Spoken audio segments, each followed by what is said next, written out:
Hi dears, welcome back. നിങ്ങൾക്ക് പേളിമാണിനെ പോലെയൊക്കെയുള്ളൊരു ജീവിത രീതിയാവണോ, അല്ലെങ്കിൽ അത്രയും ഭയങ്കര ലക്ഷറീസ് ആയിട്ട് ജീവിക്കണോ? വളരെ സന്തോഷത്തോടു കൂടിയും നിങ്ങൾ വിചാരിക്കുന്ന അത്ര പണം നിങ്ങളോട്ട് വന്ന് നിങ്ങൾ പ്രതീക്ഷിക്കുന്ന രീതിയിൽ, അല്ലെങ്കിൽ നിങ്ങൾ വിചാരിക്കുന്നതിലും അപ്പുറം ഒരു ജീവിതം നിങ്ങൾക്ക് വേണോ? തീർച്ചയായിട്ടും അതിനുള്ള ഒരു സീക്രട്ടുമായിട്ടാണ് ഞാൻ ഇന്ന് ഈ വീഡിയോയിലൂടെ വന്നിരിക്കുന്നത്. അപ്പം നമ്മുടെ വീഡിയോയിലേക്ക് ഏവർക്കും സ്വാഗതം. ആദ്യമായി നമ്മുടെ ചാനൽ ആരെങ്കിലും കാണുന്നുണ്ടെങ്കിൽ സബ്സ്ക്രൈബ് ചെയ്ത് സപ്പോർട്ട് ചെയ്യാൻ കൂടി ഞാനൊന്ന് ഓർമ്മിപ്പിക്കുകയാണ്. ഓക്കെ, അപ്പം നമുക്ക് നേരെ നമ്മുടെ വീഡിയോയിലേക്ക് പോവാം.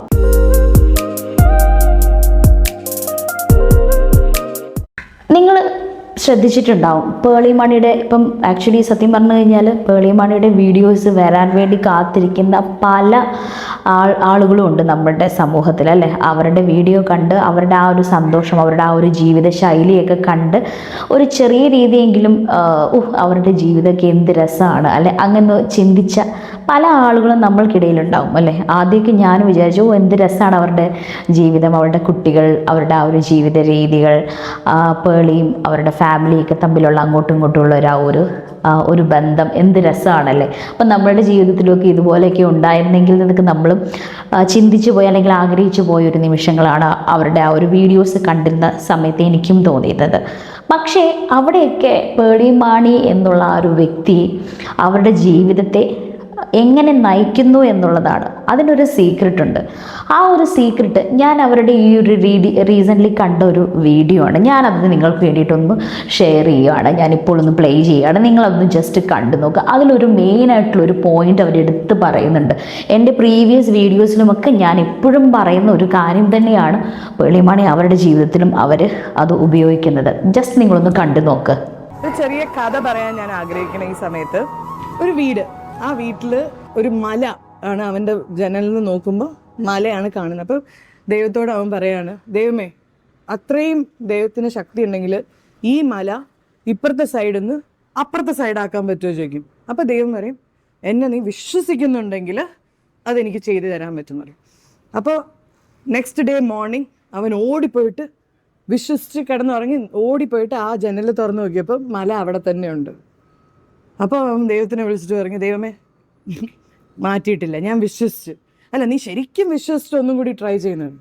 അപ്പോൾ അവൻ ഉറങ്ങാൻ നേരം പറഞ്ഞു, ഞാൻ വിശ്വസിക്കുന്നു, ഈ മല അപ്പുറത്ത് പോകുന്നു, വിശ്വസിക്കുന്നു എന്ന് പറഞ്ഞിട്ട് അവൻ കിടന്നുറങ്ങി. അവൻ ചാടി എഴുന്നേറ്റ് രാവിലെ വിശ്വസിച്ച് മല മാറിക്കാണുമോ എന്ന് ചോദിച്ചു ഓടി അവൻ ആ ജനൽ തുറന്നു നോക്കിയപ്പോൾ മല അവിടെ തന്നെയുണ്ട്. അപ്പോൾ പിന്നെയും ദൈവത്തെ, ഇത് ഞാൻ വെറുതെ എൻ്റെ രീതിയിൽ പറയാട്ടോ, ദൈവത്തെ വിളിച്ചു പറഞ്ഞു, ദൈവമേ, വെരി സോറി, ഞാൻ കുറേ വിശ്വസിച്ചു, ഇന്നലത്തേനും കൂടുതൽ വിശ്വസിച്ചു, എങ്കിലും മല മാറിയില്ല, അവിടെ തന്നെ ഉണ്ടല്ലോ. എടാ, നീ ശരിക്കും വിശ്വസിക്കേ എന്ന് പറഞ്ഞു. ഓക്കെ, ഞാൻ ഒന്നും കൂടി ട്രൈ ചെയ്യാം എന്ന് പറഞ്ഞിട്ട് അവൻ പിന്നെയും ഭയങ്കരമായിട്ട് വിശ്വസിച്ചിട്ട് അവൻ കിടന്നുറങ്ങി. എന്ന് വെച്ചാൽ രാവിലെ ആണല്ലോ അത് മാറാ. രാവിലെ അവൻ നേരത്തെ അലാമൊക്കെ വെച്ച് ചാടി എഴുന്നേറ്റ് ഓടിപ്പോയിട്ട് അവൻ ആ വിൻഡോ തുറന്നു നോക്കിയപ്പോൾ മല അവിടെ തന്നെ ഉണ്ട്. ഇപ്രാവശ്യം അവന് ദേഷ്യം, സങ്കടം എല്ലാം വന്നു. എന്നിട്ട് അവൻ പറഞ്ഞു, ദൈവത്തെ വിളിച്ചു, ദൈവമേ, ഇതുപോലെ ആൾക്കാരെ പറ്റിക്കരുത്, ഞാൻ എത്ര വിശ്വസിച്ചെന്നറിയോ, എന്നിട്ട് മല മാറിയില്ല. അപ്പം ദൈവം ഒരേ ഒരു ക്വസ്റ്റ്യൻ ചോദിച്ചു, നീ അത്രയ്ക്ക് നിനക്ക് വിശ്വാസം ഉണ്ടായിരുന്നെങ്കിൽ നീ രാവിലെ എഴുന്നേറ്റിട്ട് ആ ജനലിലല്ലേ നോക്കേണ്ടിയിരുന്നത്, നീ എന്തിനാ ആ ജനലിലേക്ക് നോക്കിയത്? അപ്പം നിനക്ക് അപ്പോഴും ഡൗട്ട് ഉള്ളതുകൊണ്ടല്ലേ അവിടെ പോയി നോക്കിയത്. മല വരേണ്ടിയിരുന്നത് എവിടെയാ? അവിടെയാണ്. വിശ്വാസമുള്ളവർ അവിടെ നോക്കുള്ളൂ, ഫസ്റ്റ് അവിടെ നോക്കുള്ളൂ എന്ന് പറഞ്ഞു. അന്ന് അവന് മനസ്സിലായി വിശ്വാസം എന്താണെന്നുള്ളത്. പലരും പറയും law of attraction, manifestation, vision board, ഇതിപ്പോൾ എല്ലാവരുടെ കയ്യിലും ബുക്ക്, ഇതില്ലാത്ത ബുക്കുകളും വീടുകളും ഇല്ല. പക്ഷേ മനസ്സിൽ ആക്കിയവർ എത്ര പേരുണ്ട്? ഇന്നും ഞാനത് പഠിച്ചുകൊണ്ടിരിക്കും. ഈ വീഡിയോയിലൂടെ കണ്ട നിങ്ങൾക്ക് എന്ത് മനസ്സിലായി? നമ്മളുടെ ജീവിതം നമ്മൾക്ക് മാറ്റിമറിക്കണമെങ്കിൽ മറ്റാരുടെയും സഹായമല്ല, നമ്മൾക്ക് നമ്മളോടുള്ള വിശ്വാസമാണ് അതിലേറ്റവും മുൻപന്തിയിൽ നിൽക്കുന്നത് അല്ലേ. നമ്മളെ സ്നേഹിക്കുകയാണെങ്കിൽ, അല്ലെങ്കിൽ നമ്മളെ ഏതൊരു വ്യക്തിയും ആയിക്കോട്ടെ, നമ്മളുടെ കൂടെ നമ്മളുടെ ലൈഫ് പാർട്ട്ണറുണ്ട്, നമ്മളുടെ പാരൻസ് ഉണ്ട്, നമുക്ക് കൂടുതലധികം ഫ്രണ്ട് സർക്കിളുള്ള ഒരു വ്യക്തികളാണ്, അല്ലെങ്കിൽ നമുക്ക് അത്രയും നമ്മുടെ ഫാമിലിയൊക്കെ ആയിട്ട് നമുക്ക് അത്രയും ക്ലോസ് ആയിട്ടുള്ള ഒരു വ്യക്തിയാണെങ്കിൽ കൂടി പോലും പലരും പല രീതിയിലുള്ള മോട്ടിവേഷൻസ്, പല കാര്യങ്ങൾ നിങ്ങളുടെ ജീവിതത്തിലേക്ക് മറിയാൻ, അല്ലെങ്കിൽ നിങ്ങളുടെ ജീവിതം മുന്നോട്ട് പോകണമെങ്കിൽ നിങ്ങൾ പലരുടെയും അഭിപ്രായങ്ങളും നിർദ്ദേശങ്ങളും ഒക്കെ കേട്ടിട്ടായിരിക്കും നിങ്ങളുടെ മുൻപോട്ടുള്ള ജീവിതം ചിലപ്പോൾ നയിച്ചുകൊണ്ടിരിക്കുന്നത്. നിങ്ങളുടെ പലരിലും അങ്ങനെയായിരിക്കും. ഒരു കാലത്ത് ഞാനും അങ്ങനെയായിരുന്നു, ഡെഫിനറ്റ്ലി. പക്ഷേ നിങ്ങളൊരു കാര്യം ചിന്തിക്കുക, നിങ്ങളുടെ ജീവിതം മാറ്റിമറിക്കണമെങ്കിൽ ആര് വിചാരിക്കണം? നിങ്ങൾ തന്നെ വിചാരിക്കണം അല്ലേ. നമ്മളുടെ ഉള്ളിലുള്ള ഒരു സ്പാർക്കുണ്ട്, അതായത് നമ്മളുടെ ഉള്ളിലൊരു നമ്മളാരും അറിയാത്ത, അല്ലെങ്കിൽ നമ്മൾക്ക് ആർക്കും ഇതുവരെ കണ്ടിട്ടില്ലാത്ത ഒരു ചെറിയ രീതിയിൽ, ചെറുതെന്നല്ല, നമ്മുടെ ജീവിതം തന്നെ മാറ്റിമറിക്കാൻ പറ്റുന്ന രീതിയിലുള്ള ഒരു സ്പാർക്ക്, ഒരു മനക്കെട്ടി, ഒരു മനഃശക്തി നമ്മൾക്കുണ്ടെന്നുള്ളത് നിങ്ങൾ ആദ്യം മനസ്സിലാക്കുക. ഓക്കെ, കാരണം ഞാൻ ഈ കാര്യങ്ങളൊക്കെ ഫോളോ ചെയ്യാൻ തുടങ്ങിയിട്ട് ഏകദേശം ഒരു 2 വർഷം അല്ലെങ്കിൽ 2 വർഷം 3 വർഷം ആവുന്നതേ ഉള്ളൂ. എന്നാൽ കൂടി പോലും ഒരു സമയത്ത് ഞാനെന്ന വ്യക്തി, ഇപ്പം എന്നെക്കുറിച്ച് തന്നെ ഞാൻ പറയാം, ഞാനെന്ന വ്യക്തി എന്ന് പറയുന്നത് പെട്ടെന്ന് ദേഷ്യം വരിക. പല സാഹചര്യങ്ങളും എൻ്റെ ജീവിതത്തിൽ വളരെ അതികഠിനമായിട്ടുള്ള സാഹചര്യങ്ങളൊക്കെ എൻ്റെ ജീവിതത്തിലൂടെ നടന്നു പോയിട്ടുള്ള കുറേ അധികം വർഷങ്ങളുണ്ട്. അതിൽ പ്രധാനപ്പെട്ട ഒരു കാര്യം എന്ന് പറയുന്നത് എൻ്റെ അമ്മയുടെ മരണം തന്നെയാണ്. അമ്മയുടെ മരണം എൻ്റെ ജീവിതത്തെ പല രീതിയിൽ എന്നെ താഴേക്ക് കൊണ്ടുപോയിട്ടുണ്ട്. എനിക്കൊന്നിനും പറ്റത്തില്ല, അല്ലെങ്കിൽ എനിക്കിനി എൻ്റെ മുമ്പോട്ടുള്ള ജീവിതം എങ്ങനെയാണ്, അങ്ങനെ ഒരു റീസണാണ് എൻ്റെ അമ്മ. അതിന് ഏറ്റവും മെയിനായിട്ടുള്ള റീസൺ അത് തന്നെയാണ്. അതുപോലെ തന്നെ പല റീസൺസ് ഉണ്ട്, നമ്മളുടെ സാമ്പത്തികമായിട്ടുള്ളതും നമ്മുടെ മാനസികമായിട്ടുള്ളതും. പിന്നെ ഒരു കാര്യം, നമ്മൾ പ്രഗ്നൻസി ടൈം, സ്ത്രീകളെ അപേക്ഷിച്ച് നോക്കുവാണെങ്കിൽ നമ്മളുടെ ജീവിതത്തിൽ ഏറ്റവും കൂടുതൽ നമ്മൾ ഫേസ് ചെയ്യുന്ന ഏറ്റവും വലിയൊരു ബുദ്ധിമുട്ടെന്ന് പറയുന്നത് നമ്മുടെ പ്രഗ്നൻസി ടൈമാണ് അല്ലേ. അപ്പോൾ ഇങ്ങനെയുള്ള പല സാഹചര്യങ്ങളും നമ്മൾക്ക് മാനസിക സമ്മർദ്ദങ്ങൾ പല രീതിയിലുണ്ടാവും. പക്ഷേ എന്നാലും നമ്മളെങ്ങനെ ആ ഒരു സിറ്റുവേഷനെ നമ്മൾ തരണം ചെയ്യുന്നു എന്നുള്ളതാണ് നമ്മൾ കാണേണ്ടത്.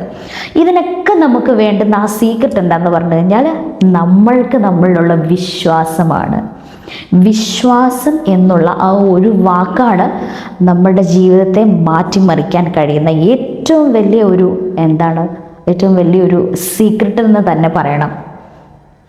നിങ്ങൾ സീക്രട്ട് എന്നുള്ള ബുക്ക് വായിച്ചിട്ടുണ്ടോ? ആ ഒരു ബുക്കിൽ പണ്ട്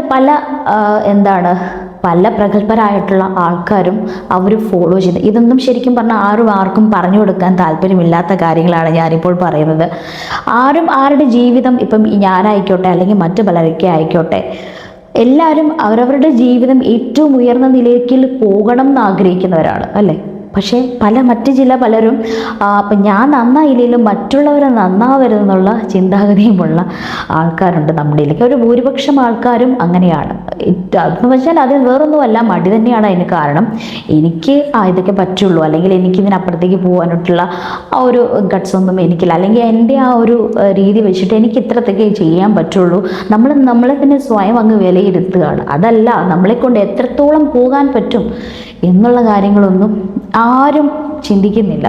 അപ്പം ഈ ഒരു കാര്യം ചിന്തിക്കുക, നമ്മളുടെ ജീവിതത്തിൽ മാറ്റിയെടുക്കേണ്ട ഏറ്റവും മെയിനായിട്ടുള്ള കാര്യം നമ്മൾ തന്നെ വിശ്വസിക്കുക. പിന്നെ ഒരു കാര്യം, നിങ്ങളിപ്പോൾ ചിലപ്പോൾ ഒരു കംഫർട്ടബിൾ ആയിട്ടുള്ള ഒരു പ്ലേസിലിരിക്കുന്നവർ, അല്ലെങ്കിൽ നമ്മൾ ആ കംഫർട്ടബിൾ ആയിട്ടുള്ള ഒരു സോണിലിരിക്കുന്ന ആൾക്കാരാണ്. നിങ്ങളതിൽ പുറത്ത് വന്നേ പറ്റുള്ളൂ. നിങ്ങൾക്ക് വിജയിക്കണം എന്നുണ്ടെങ്കിൽ, അല്ലെങ്കിൽ നിങ്ങളുടെ ജീവിതത്തെ മാറ്റിമറിക്കണം എന്നുണ്ടെങ്കിൽ നിങ്ങൾ ആ കംഫർട്ടബിൾ ആയിട്ടുള്ള ആ പ്ലേസിൽ നിങ്ങൾ മാറണം. നിങ്ങൾ സ്ട്രഗിൾസ് നേരിടാനായിട്ടുള്ള ആ ഒരു മനക്കെട്ടി നിങ്ങൾ കാണിക്കണം. അല്ലെങ്കിൽ എന്തും ഫേസ് ചെയ്യാനായിട്ടുള്ള ആ ഒരു സ്ട്രെങ്ത് എനിക്ക് യൂണിവേഴ്സ് തന്നിട്ടുണ്ട്. സോ എനിക്ക് എന്തുകൊണ്ട് പറ്റില്ല? ഏതൊരു കാര്യത്തിൽ നിങ്ങൾ ഫേസ് ചെയ്യണം, എന്തും വന്നോട്ടെ. ആരും നമ്മളെ കൊല്ലാനൊന്നും പോകുന്നില്ല. സോ ഏതിനുമുള്ള ഒരു സ്ട്രെങ്ത് നമ്മളിൽ ഉണ്ട്. പക്ഷെ അത് നമ്മൾ യൂട്ടിലൈസ് ചെയ്യണം, നമ്മൾ അതിനെ നേരിടണം. എങ്കിൽ മാത്രമേ ഉള്ളൂ നമുക്ക് എവിടെയെങ്കിലും എത്താൻ സാധിക്കൂ. അതും വിശ്വാസത്തോടു കൂടി വേണം നമ്മൾ ഓരോ കാര്യങ്ങളും ചെയ്യാൻ. പിന്നെയുള്ളതെന്ന് വെച്ചാൽ എന്താ പറയേണ്ടത്, നിങ്ങൾക്ക് പറ്റത്തില്ല എന്നുള്ള ചിന്തിക്കുന്ന പല കാര്യങ്ങളും നിങ്ങൾ ഏറ്റെടുക്കുക. എനിക്ക് പറ്റും എന്നുള്ള കാര്യത്തിലേക്ക് നിങ്ങൾ ഇറങ്ങിത്തിരിക്കുക. അതാണ് എനിക്ക് പറയാനുള്ളത്. നിങ്ങൾക്ക് പറ്റുന്നില്ല എന്ന് പറഞ്ഞിരിക്കുന്ന കുറേ വ്യക്തികളുണ്ട് നമ്മൾക്കിടയിൽ. ഡെഫിനറ്റ്ലി നിങ്ങൾ അതിനെ എനിക്ക് ചെയ്യാൻ പറ്റും, അല്ലെങ്കിൽ എന്നെ കൊണ്ട് ചെയ്യാൻ പറ്റുമോ എന്ന് ഞാനൊന്ന് നോക്കട്ടെ, അല്ലെങ്കിൽ ഞാനൊന്ന് ചിന്തിക്കട്ടെ എന്നുള്ള ഒരു ചിന്താഗതിയോട് കൂടി നിങ്ങളൊന്ന് പോയി നോക്കൂ. ഡെഫിനറ്റ്ലി നിങ്ങൾക്ക് അതൊരു വിജയം കണ്ടെത്തിയിരിക്കും. ആദ്യമൊക്കെ ചിലപ്പം ഫെയിൽസ് ആയിരിക്കാം ഉണ്ടാകുന്നത്, ജീവിതത്തിൽ ഒരു തോൽവിയിൽ നിന്ന് മാത്രമേ വിജയത്തിലേക്ക് നമുക്ക് എത്തിച്ചേരാൻ സാധിക്കുള്ളൂ. അത് നമ്മൾ പണ്ട് മുതലേ പറഞ്ഞു കേട്ടിട്ടുള്ള, പക്ഷെ നമ്മുടെ ജീവിതത്തിനും അത് സംഭവിച്ചിട്ടുണ്ട്.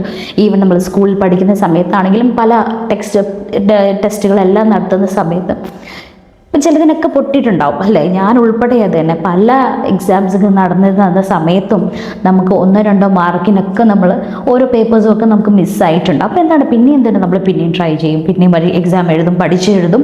അപ്പോൾ പിന്നെയാണ് നമ്മൾ വിജയത്തിലേക്ക് പോകുന്നത്. അതുപോലെ തന്നെയാണ് നമ്മുടെ ജീവിതവും. ഒരു കാര്യവും നമ്മൾക്ക് ഒറ്റ നിമിഷം കൊണ്ട് അല്ലെങ്കിൽ ആദ്യ ഘട്ടത്തിൽ തന്നെ വിജയിക്കണം എന്നുള്ള ആ ഒരു നിർബന്ധം നമ്മളിൽ ഉണ്ടാവരുത്. നമുക്കത് ഫേസ് ചെയ്യാനായിട്ടുള്ള സ്ട്രെങ്ത് ഉണ്ട്. പോയിക്കോട്ടെ, വൺസ് ടൈം നമ്മൾ ഫെയിലായി, സെക്കൻഡ് ടൈം ഫെയിലായി, തേർഡ് ടൈം ഫെയിലായി, ഫോർത്ത് ടൈമിൽ നിങ്ങൾ ഡെഫിനറ്റ്ലി നിങ്ങൾ വിജയിച്ചിരിക്കും. കാരണം എന്താ വെച്ചാൽ നിങ്ങൾ ആ ഫെയിലാവുന്ന സമയം നിങ്ങൾ എക്സ്പീരിയൻസ് ചെയ്യുകയാണ്, നിങ്ങളവിടെ പഠിക്കുകയാണ്. എനിക്ക് എവിടെയാണ് പിഴവ് വന്നെന്നുള്ള കാര്യം നിങ്ങൾ അപ്പോൾ തന്നെ നിങ്ങളെ തന്നെ റിയലൈസ് ചെയ്യുകയാണ് ചെയ്യുന്നത് അല്ലേ.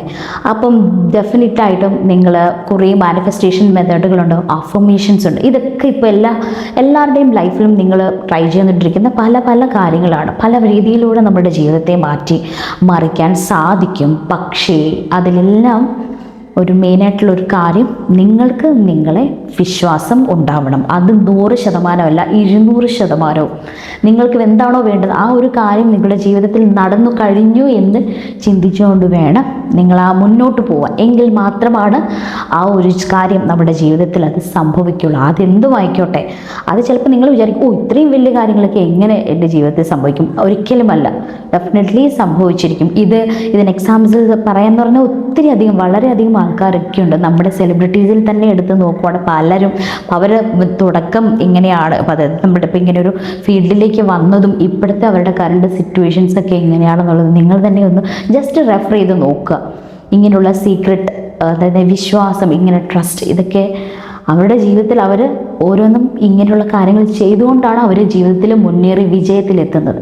അപ്പോൾ ഡെഫിനറ്റ്ലി നമുക്കും നമ്മുടെ വിജയം നമ്മളിൽ തന്നെയാണെന്നുള്ള കാര്യം ഒന്ന് ഓർമ്മിപ്പിക്കുക എന്നുള്ളതാണ് എൻ്റെ ഈ വീഡിയോയുടെ മെയിനായിട്ടുള്ള ലക്ഷ്യം. അപ്പോൾ നമ്മുടെ ഈ വീഡിയോ ഇഷ്ടമായി കഴിഞ്ഞാൽ നിങ്ങളുടെ ഫ്രണ്ട്സിനും ഒന്ന് അയച്ചു കൊടുത്ത് അവരും അവരുടെ ജീവിതത്തിൽ വിജയം കണ്ടെത്തട്ടെ. നിങ്ങൾ ഈ കാണുന്നവരുണ്ടെങ്കിലും നിങ്ങളുടെ ജീവിതവും വിജയത്തിലെത്തും, ഷുവറാണ്, 100%. നിങ്ങളൊന്ന് ട്രൈ ചെയ്ത് നോക്കുക. Thank you so much.